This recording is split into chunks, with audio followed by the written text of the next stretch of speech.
Hello everyone, this is Raj Kumar. Welcome to my channel English Junction.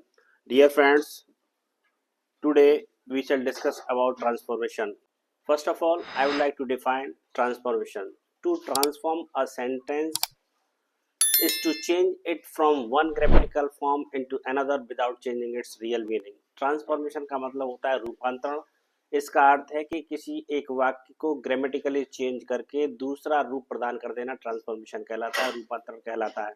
Today we shall learn how to change a sentence by removing adverb to or by using adverb to।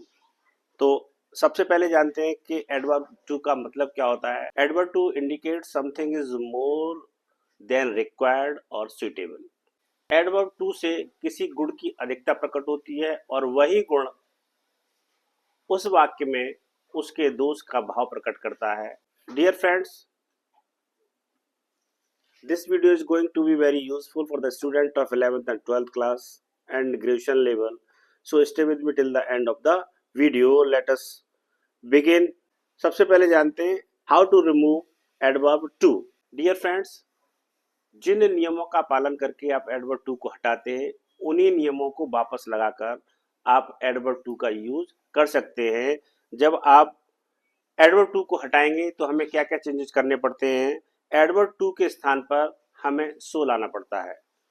उसके बाद जो infinitive to दिया होता है उसको हटाकर आप that का प्रयोग करेंगे और दैट के बाद जो वाक्य में सब्जेक्ट दिया हुआ है, यदि नाउन है तो उसका प्रोनाउन मेल है तो ही आएगा, फीमेल है तो शी प्रोनाउन का प्रयोग करेंगे, और कोई प्लूरल है तो दे का प्रयोग करेंगे। यदि कोई वो नॉन लिविंग थिंग है तो आप इट का प्रयोग करेंगे। तो कहने का तात्पर्य क्या है, दैट के बाद प्रोनाउन, प्रोनाउन के बाद can, could, will, shall, do, does में से किसी एक का वाक्य के अर्थ के अनुसार प्रयोग करके नॉट लगाकर जो क्रिया है उसकी फर्स्ट फॉर्म का प्रयोग कर देंगे। आइए एग्जांपल्स के माध्यम से समझते हैं कि एडवर्ब टू को किस तरह से हटाया जाता है और एडवर्ब टू का प्रयोग किस तरह से किया जाता है। Let us see it through the example. The first example is on your screen. Shashwat is too proud to beg. इसमें आप देख रहे हैं शाश्वत इसमें सब्जेक्ट है और उसके बाद टू का प्रयोग किया गया है और फिर बाद में आप देख रहे हैं इन्फिनेटिव टू का प्रयोग किया गया है। तो आप क्या करेंगे, टू के स्थान पर सो का प्रयोग करेंगे और जहां से इन्फिनेटिव टू शुरू हुआ है वहां पर दैट का प्रयोग करके शाश्वत का जो प्रोनाउन होगा, तो शाश्वत मेल है तो इसके लिए हम ही का प्रयोग करेंगे। तो वाक्य किस तरह से आपको बनेगा आप स्क्रीन पर देख सकते हैं। शाश्वत is so proud that he can, can के स्थान पर विल का भी प्रयोग कर सकते हैं, नॉट बेग। कहने का तात्पर्य क्या है, ये वाक्य किस तरह से कंप्लीट हुआ। Shashwat is so proud that he can not beg या ही विल नॉट बेग। अब आप इस वाक्य को देख रहे हैं कि टू को इसमें हटाया गया। अब हम इसी वाक्य को दोबारा लिखेंगे, Shashwat is so proud that he can not beg या ही विल नॉट बेग। तो आप क्या करेंगे, जिन नियमों का पालन करके आपने एडवर्ब टू को हटाया था उन्हीं नियमों को वापस हटा देंगे तो एडवर्ब टू का यूज हो जाएगा। आप स्क्रीन पर देख सकते हैं किस तरह से वाक्य बनेगा। सो के स्थान पर आपने टू का प्रयोग कर दिया जो अंडरलाइन भी हो रहा है, और आप देख रहे हैं दैट के बाद ये जो आपका कॉम्प्लेक्स सेंटेंस बन गया था, दैट के बाद आपने पूरा जो पोर्शन पहले लगाया था उसको आप हटा देंगे तो आपका ये सेंटेंस सिंपल में कन्वर्ट हो जाएगा और ये वाला सेंटेंस कॉम्प्लेक्स सेंटेंस है और ये सिंपल सेंटेंस में कन्वर्ट हो जाएगा, क्योंकि सिंपल सेंटेंस में सिर्फ एक फाइनाइट वर्ब का प्रयोग करते हैं और जबकि कॉम्प्लेक्स सेंटेंस में दो वर्ब का प्रयोग भी किया जा सकता है। Next example, those girls were too clever to be cheated. आप देख रहे हैं सेंटेंस पैसिव वॉइस में, जब सेंटेंस पैसिव वॉइस में होगा तो उसको पैसिव वॉइस में ही बनाएंगे। यहाँ पे देख रहे हैं दोज गर्ल्स प्लूरल है तो दोज गर्ल्स के लिए जो प्रोनाउन आएगा वो दे का आप प्रयोग इसमें करेंगे और टू को हटाकर दैट लगाएंगे और दैट के बाद दे का प्रयोग कर देंगे। सेंटेंस आपका किस तरह से बनेगा, those girls were so clever that they could not B cheated. यहाँ पर कुड नॉट का प्रयोग क्यों किया गया, क्योंकि आपकी जो प्रिंसिपल क्लॉज है वो पास्ट टेंस में है। रूल क्या कहता है, यदि प्रिंसिपल क्लॉज पास्ट टेंस में हो तो आने वाली सबऑर्डिनेट क्लॉज को भी पास्ट टेंस में बनाएंगे जब तक कि वह कोई यूनिवर्सल ट्रुथ, हैबिट या प्रोवर्ब ना हो। नाउ इसी वाक्य को हम देखते हैं कि एडवर्ब टू का प्रयोग हम कैसे करेंगे।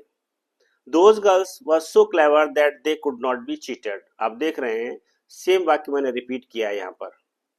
तो आप क्या करेंगे, इसमें से सो को हटाएंगे, टू आ जाएगा, यहाँ से लेकर यहाँ तक आप इसको हटा देंगे और इसके पूरे के स्थान पर इन्फिनेटिव टू का प्रयोग कर देंगे। तो आपका यहाँ पर एडवर्ब टू का प्रयोग करके आप वाक्य को सिंपल सेंटेंस में कन्वर्ट कर सकते हैं। Those girls were too clever to be cheated. Now, next example. Aditya is too fat for a sports boy. आप देख रहे हैं इसमें टू का प्रयोग नहीं किया गया, उसके स्थान पर फॉर का प्रयोग कर दिया गया है।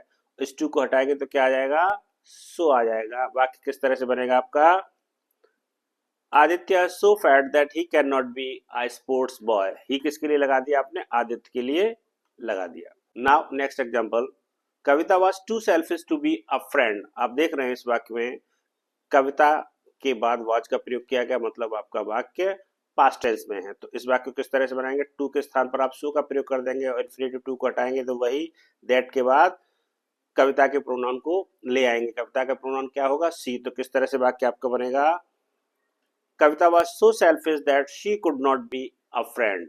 कुड नॉट का प्रयोग क्यों किया गया है, क्योंकि आपकी प्रिंसिपल क्लॉज पास्ट टेंस में है। जब प्रिंसिपल क्लॉज पास्ट टेंस में होगी तो सबऑर्डिनेट क्लॉज को भी पास्ट टेंस में ही बनाना पड़ता है। Next example, this chapter is too difficult to be understood. आप देख रहे हैं ये वाक्य आपका पैसिव वॉइस में है और जिसका जो सब्जेक्ट है वो नॉन लिविंग थिंग है। जब नॉन लिविंग सब्जेक्ट दिया होता है तो हम यहाँ पर क्या करेंगे, जो प्रोनाउन उसका इट का प्रयोग करेंगे। तो वाक्य किस तरह से बनेगा, टू को हटा देंगे, उसके स्थान पर सो आ जाएगा, इन्फिनेटिव टू को हटाएंगे तो दैट का प्रयोग करेंगे, दैट के बाद इट का प्रयोग कर देंगे। किस तरह से बना सेंटेंस आपका, this chapter is so difficult that it can not be understood. Now next example, the tree was too high to climb. आप इसमें देख रहे हैं कि आपका सब्जेक्ट तो नॉन लिविंग है लेकिन उसमें चढ़ने वाला कोई लिविंग होगा। अब चूंकि यहाँ पर कोई भी नाउन नहीं दिया हुआ है, ट्री दिया हुआ है, चढ़ने वाला कोई अन्य व्यक्ति है, तो हम ऐसे वाक्यों को बनाने के लिए क्या करते हैं, आपने एक शब्द सुना होगा वन। वन का मतलब एक होता है लेकिन वन का दूसरा अर्थ होता है प्रत्येक। तो ऐसे वाक्यों को बनाने के लिए हम वन का प्रयोग करते हैं। तो ये वाक्य आपका किस तरह से बनेगा, आप स्क्रीन पर देख सकते हैं, the tree was so high that one could not climb it. Could not क्यों आया, क्योंकि यहाँ पर वाज दिया हुआ है प्रिंसिपल क्लॉज में। नाउ नेक्स्ट रूल ये कहता है कि यदि एडवर्ब टू के बाद जो एडजेक्टिव और एडवर्ब दिया होगा उसके बाद फॉर के बाद कोई भी ऑब्जेक्टिव फॉर्म प्रोनाउन की दी होगी, जैसे for me, for us, for you, for him, for her, for them, ये सब दिए हुए हैं। तो जब हम इसको कॉम्प्लेक्स में चेंज करेंगे या ट्रांसफॉर्म करेंगे तो हम इनकी सब्जेक्टिव फॉर्म का प्रयोग करेंगे। मतलब मी के स्थान पर आई लगाएंगे, इसके स्थान पर वी, यू के स्थान पर यू और हिम के स्थान पर ही, हर के स्थान पर सी और देम के स्थान पर दे का प्रयोग करेंगे तो आपका वाक्य बन जाएगा। आइए एग्जांपल के माध्यम से समझते हैं किस तरह से बनते हैं ये वाक्य। Coffee is too hot for me to take. आप देख रहे हैं इसमें ये फॉर के बाद मी का प्रयोग किया गया है, तो आप मी की सब्जेक्टिव फॉर्म का प्रयोग कर देंगे तो वाक्य आपका बन जाएगा। टू के स्थान पर सो का प्रयोग कर दीजिए। इसका आंसर किस तरह से आएगा, ये रहा आपकी स्क्रीन पर, coffee is so hot that I can not take it. आप देख रहे हैं मी के स्थान पर आई का प्रयोग आपने कर दिया और टू के स्थान पर सो लगा दिया, तो ये आपका वाक्य कॉम्प्लेक्स में चेंज हो गया।